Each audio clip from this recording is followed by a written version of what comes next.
Bacaan Injil pagi hari ini terambil dari Injil Matius pasal 13 ayat yang pertama sampai 9.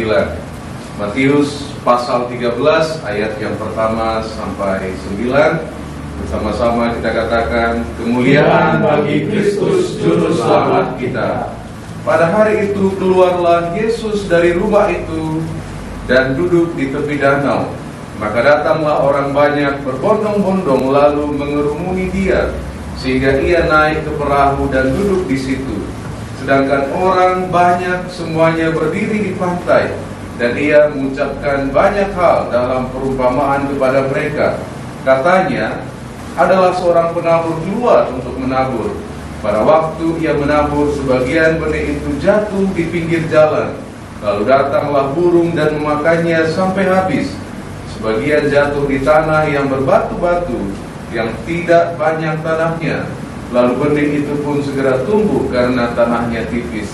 Tetapi sesudah matahari terbit, layulah ia dan menjadi kering karena tidak berakar. Sebagian lagi jatuh di tengah semak duri, lalu makin besarlah semak itu dan menghimpitnya sampai mati. Dan sebagian jatuh di tanah yang baik, lalu berbuah. Ada yang 100 kali lipat, ada yang 60 kali lipat, ada yang 30 kali lipat. Siapa bertelinga, hendaklah ia mendengar. Demikianlah Injil Kristus. Terpujilah Kristus Tuhan kita. Silakan duduk.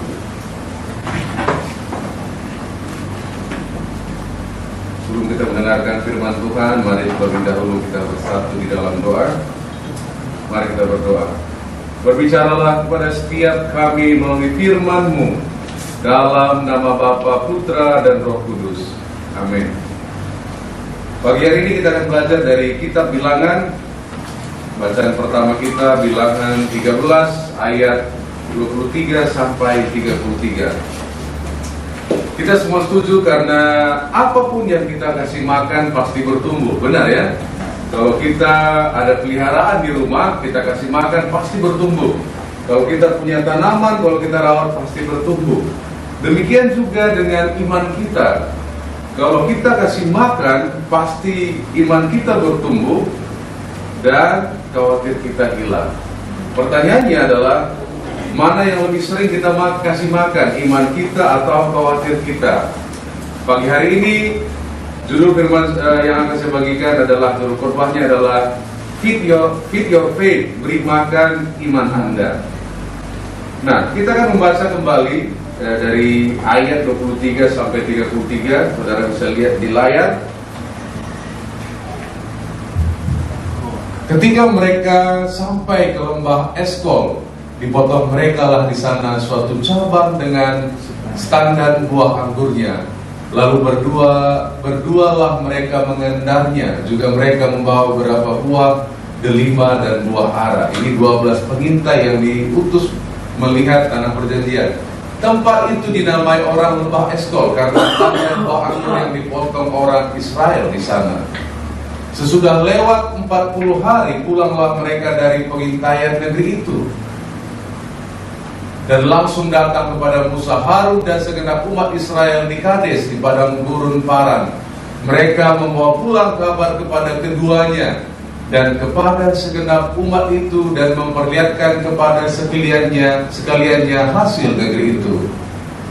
Mereka menceritakan kepadanya, kami sudah masuk ke negeri kemana kau suruh kami, dan memang negeri itu berlimpah-limpah susu dan madunya. Dan inilah hasilnya. Hanya bangsa yang diam di negeri itu kuat-kuat, dan kota-kotanya berkubu dan sangat besar.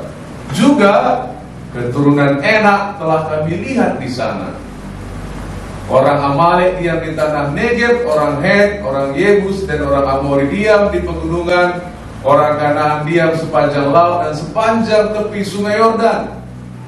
Kemudian Kaleb mencoba menenteramkan hati bangsa itu di hadapan Musa. Katanya, tidak, kita akan maju dan menduduki negeri itu, sebab kita pasti akan mengalahkannya. Berhenti di sini. Nah, orang yang punya iman dan yang khawatir bukan berarti masalahnya berbeda. Ini orang yang sama, 12 orang yang sama melihat masalah yang sama, tapi 2 orang berbeda dari 10 orang lainnya. Jadi jangan katakan masalah orang yang punya iman itu lebih kecil daripada masalah orang yang tidak ada imannya. Mereka sama-sama melihat masalah yang sama. Bedanya adalah bagaimana mereka melihat apa yang mereka lihat. Kita lihat next.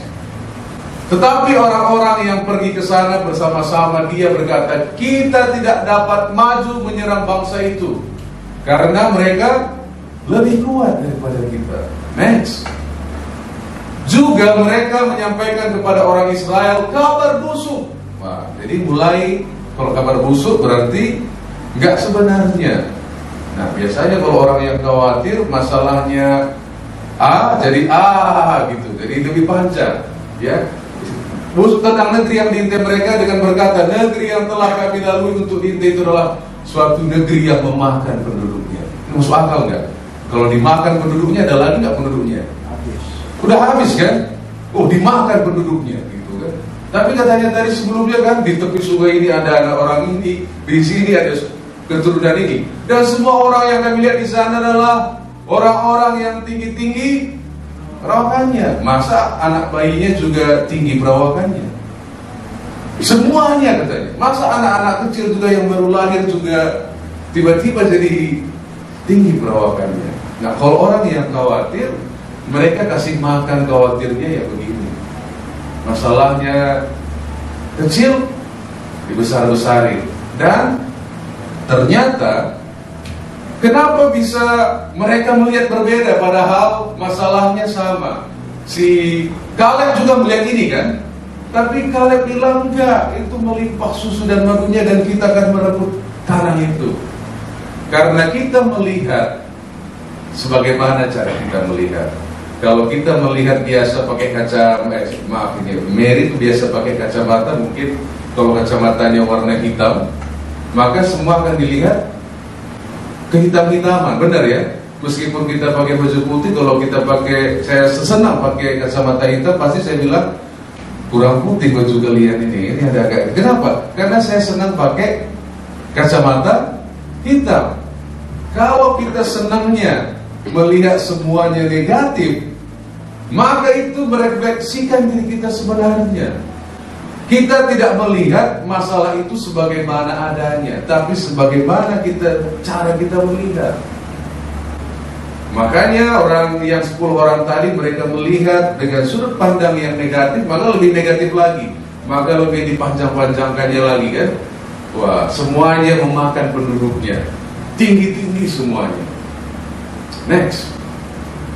Juga kami lihat di sana orang-orang raksasa, orang enak yang berasal dari orang-orang raksasa, dan kami lihat diri kami seperti belalang, dan demikian juga mereka terhadap kami. Bayangkan ini aneh. Kalau mereka sudah ketemu dengan orang itu, kan belalang kan? Kenapa mereka bisa selamat? Kalau belalang ya tinggal diinjak, benar kan? Nah, mereka tambah-tambahkan lagi, mereka itu ya seperti raksasa dan kami hanya seperti belalang. Hei kamu, tapi kenapa kalian bisa pulang? Kalau kalian belalang sudah pasti diinjak. Dan mereka mulai ceritakan, dan biasanya khawatir ini menularkan ke yang lain. Begini sebenarnya. Akhirnya yang bertumbuh bukan iman, yang bertumbuh apa? Kekhawatiran kita. Semakin ini kan kami seperti belalang, tapi lucunya mereka selamat. Dan kan mereka katakan, wah, gak cuma kami yang melihat seperti itu, mereka pun melihat kami seperti itu. Seharusnya sudah diinjak dan mati mereka, tapi mereka selamat. Nah, pertanyaannya, kok bisa mereka melihat yang berbeda? Dan selanjutnya apa kata mereka? Next, ya, pasal 14 ayat 1 sampai 3. Lalu segenap itu mengeluarkan suara nyaring dan bangsa itu menangis pada malam itu. Wah, ini parah ini. Next.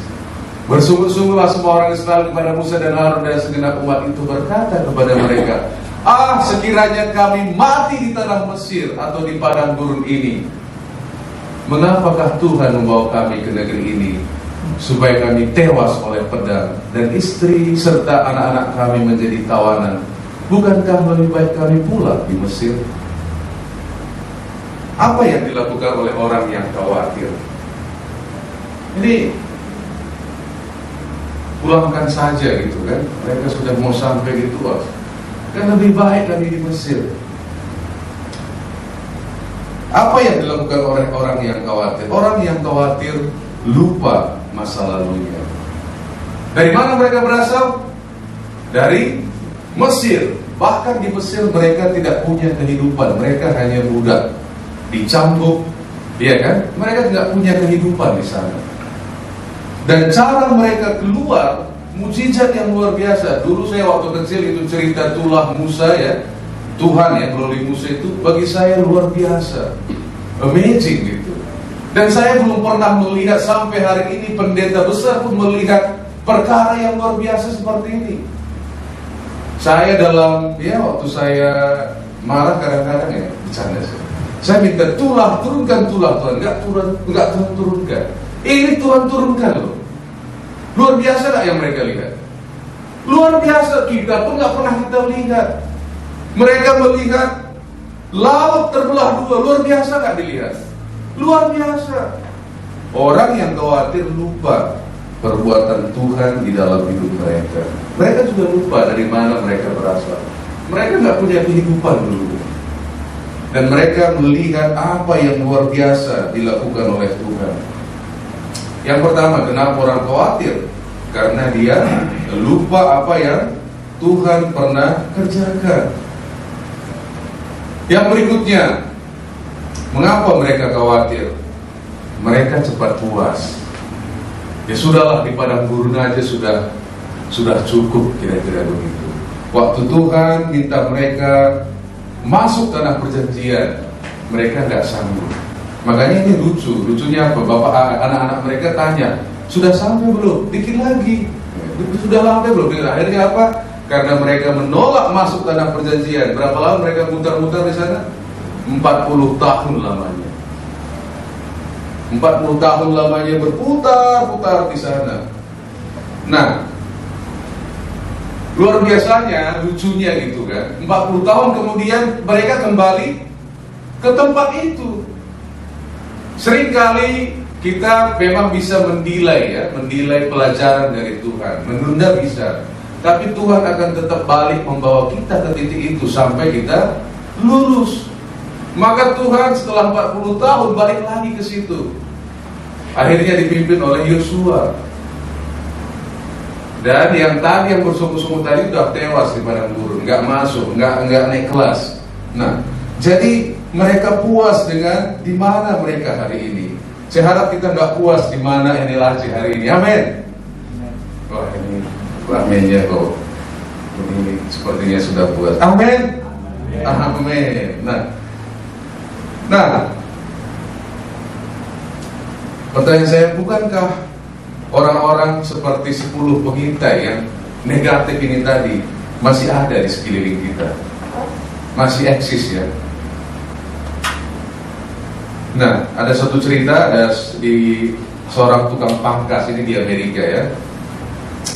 Ya, nanti dipikir di Johor dicari pula kan. Nah, seorang bapak datang ke sana ke tukang pangkas itu untuk pangkas rambutnya. Dan dia cerita, kenapa mau pangkas? Saya mau ke Roma, Italia. Wah, tukang pangkas ini tanya, naik pesawat apa Pak? Naik pesawat ini. Oh, jangan pesawat itu suka delay itu. Saya kemarin waktu ke sana delay, saya terlambat 2 jam gara-gara pesawat itu. Baiknya jangan pakai pesawat itu. Terus kalau di sana nginap di hotel mana? Di hotel ini. Wah, hotel itu paling jelek, nggak dikasih handuk Pak. Saya dulu di situ nggak dapat handuk. Terus mau ngapain ke Roma?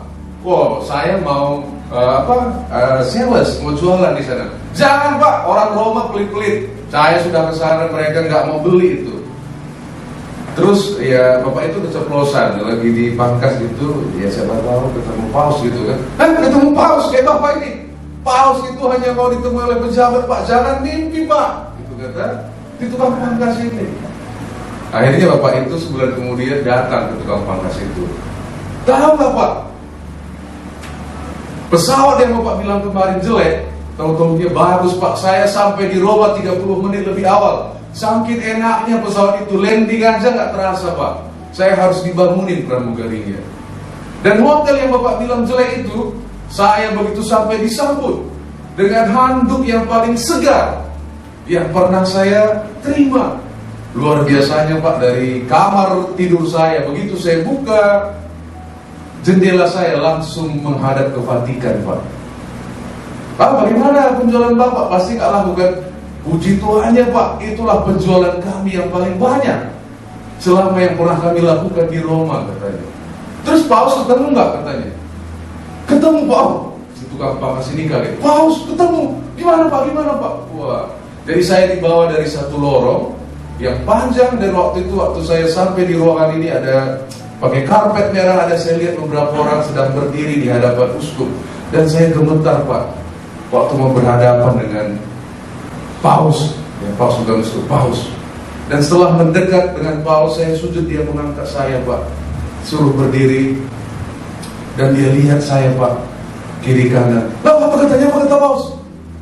Dan dia bilang Pak, jelek kali pangkasanmu, katanya. Jadi saudara bisa simpulkan ya. Nah, ada nggak saudara yang masih ketemu sama orang yang negatif seperti ini? Saudara tahu yang satu orang yang seperti ini? Jangan malu-malu, kalau dua pun bisa loh. Atau sama kaki, masih banyak Pak. Nah, jadi kadang-kadang kita ketemu orang yang negatif seperti ini. Tahu nggak caranya gimana ketemu orang yang seperti ini? Kalau selalu negatif ya, tutup telinga kanan, tutup telinga kiri, saudara teriak, wah gitu. Nanti sekali lagi dia nggak akan mau cerita lagi, udah kapok dia. Ya, kalau saudara selalu dengar dari dia, wah nggak mungkin. Ada seorang bapaknya hamba Tuhan, kemarin saya dengar usianya 95 tahun, dan dia bilang sama anaknya, anakku, saya mulai pelayanan yang baru, pelayanan konseling melalui telepon, usia 95 tahun loh. Saya bagikan telepon saya, dan mulai ada orang yang nelpon saya, dan saya berdoa untuknya. Umur 95 tahun masih semangat. Nah, jadi bagaimana orang memberi makan imannya? Yang pertama, bahwa kita harus ingat kekhawatiran akan selalu ada ya, akan selalu ada. Pertanyaannya, yang mana yang lebih kuat? Yang mana kita kasih makan? Kalau iman kita lebih kuat, maka iman kita akan menang. Kemarin kami ke pesta, saya ke pesta ya, bukan kami. Kebetulan saya di situ Kalibu, tahu yang hula-hula ya. Dan saya ngomong itu 4:30 nunggu. Dan setiap kali pesta kalau ada kesempatan ngomong, dalam hati saya itu saya selalu pengen beritakan tentang Yesus sebisa mungkin. Tapi jujur ya, ini selalu ada merasa penolakan juga. Karena ini orang-orang yang saya kenal, dia mengenal saya. Kalau mereka nanti gak mau dengar gimana Tuhan. Tapi dalam hati, ya namanya pekerjaan sudah begini ya kan, saya harus ngomong gitu. Dan seringkali kan kita mau memberitakan Tuhan juga gitu ya, ada keraguan kan. Dan ini juga yang dirasakan oleh orang Kristen, murid-murid Tuhan Yesus di Kisah Para Rasul. Mereka juga ditolak kok. Bukan hanya orang bukan Yahudi yang menolak, justru dari gereja ya, orang Yahudi sendiri juga menolak. Tapi bagaimana mereka melakukan, menghadapi kekhawatirannya? Yang pertama, orang Kristen melalui itu mereka berdoa, menyampaikan kepada Tuhan apa yang mereka alami. Jadi mereka yakin bahwa Tuhan tahu posisi saya, Tuhan tahu apa yang saya sedang rasakan. Itu yang pertama. Yang kedua, nanti baca di Kisah Para Rasul, mereka meminta kekuatan dari Tuhan. Tuhan, saya memang khawatir, tapi biarkan iman saya lebih kuat daripada kekhawatiran saya, sehingga kami boleh senantiasa memberitakan firman-Mu. Ini yang mereka lakukan. Dan yang ketiga, mereka berdoa, Tuhan, kiranya pelayanan kami disertai oleh kuat kuasa tangan-Mu, sehingga kami boleh melihat mujizat di atas orang-orang yang kami layani. Ini yang mereka lakukan. Jadi mereka juga ada tantangannya. Dan puji Tuhan, kemarin saya juga punya kesempatan untuk ngomong, dan saya juga selalu sampaikan ya, meskipun sedikit padat dan jelas, bagi saya ya tidak sia-sialah nunggu sampai sore untuk kesempatan itu. Nah, sedangkan kalau kita biarkan khawatir di dalam hidup kita, kita sedang mengizinkan khawatir membuat kita putus asa atas masa depan kita. Nah, orang yang beriman adalah orang yang bergantung kepada Tuhan mengenai masa depan. Kalau kita izinkan kekhawatiran, sehingga apa?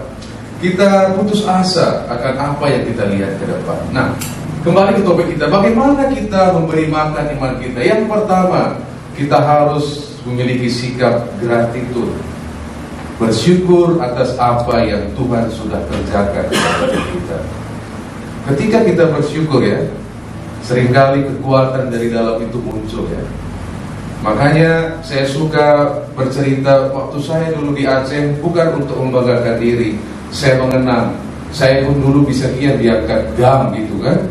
Bisa banyak hal yang terjadi mengingat kebaikan Tuhan. Jadi ada pertolongan Tuhan, ini yang kita bicarakan. Kalau ini yang selalu kita bicarakan, maka senantiasa kita bersyukur.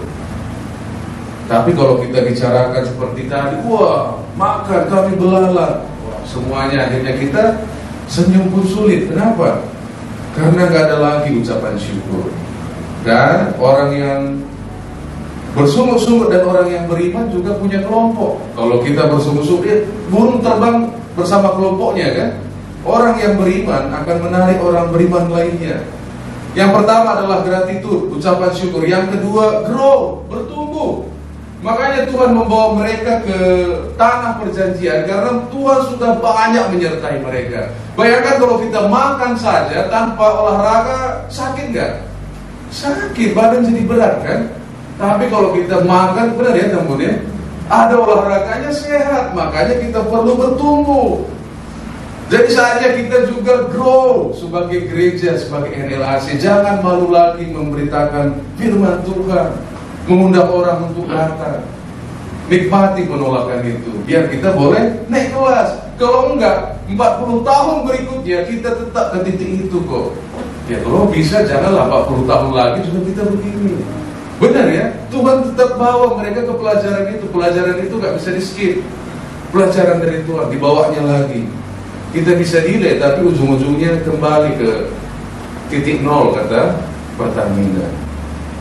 Berbanyak yang siap bertumbuh, grow, melangkah, amin, haleluya. Dan yang terakhir, orang yang beriman itu orang yang bergantung kepada Tuhan. Mereka sadar bahwa dalam hidup ini ada hal-hal yang tidak mereka bisa kerjakan tanpa campur tangan Tuhan. Itulah orang yang beriman. Mereka bergantung kepada Tuhan.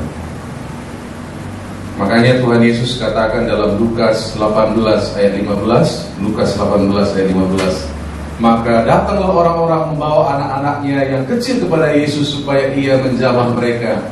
Melihat itu murid-muridnya memarahi orang-orang itu. Next.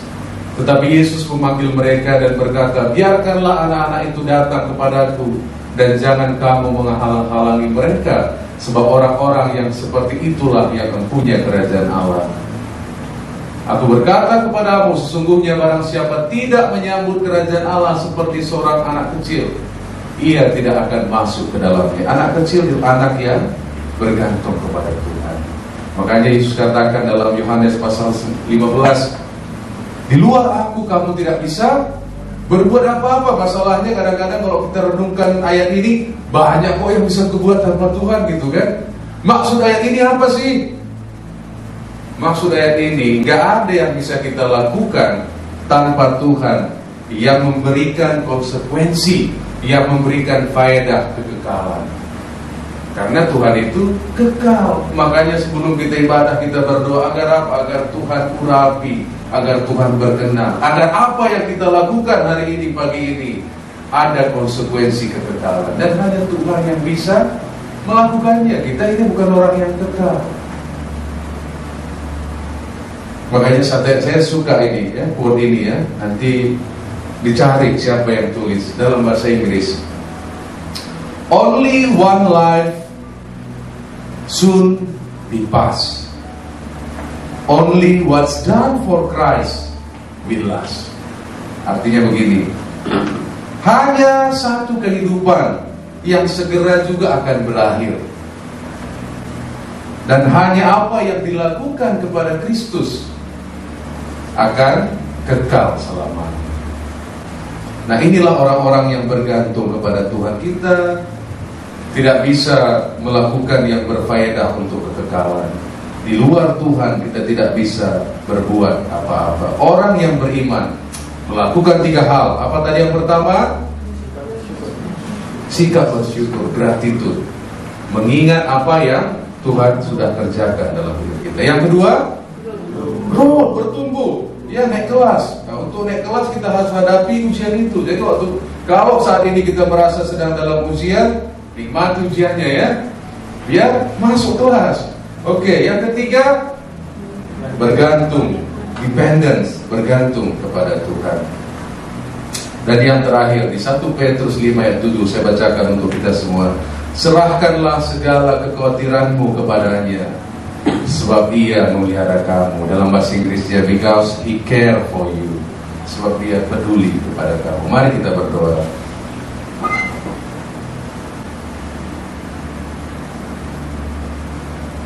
Ajar kami untuk berserah ya Tuhan.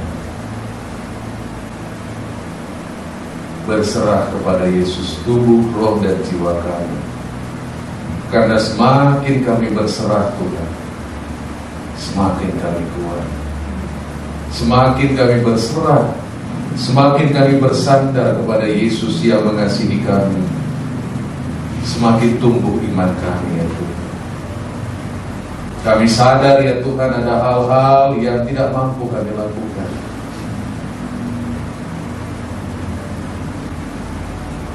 Biarlah itu pun juga kami serahkan ya Tuhan.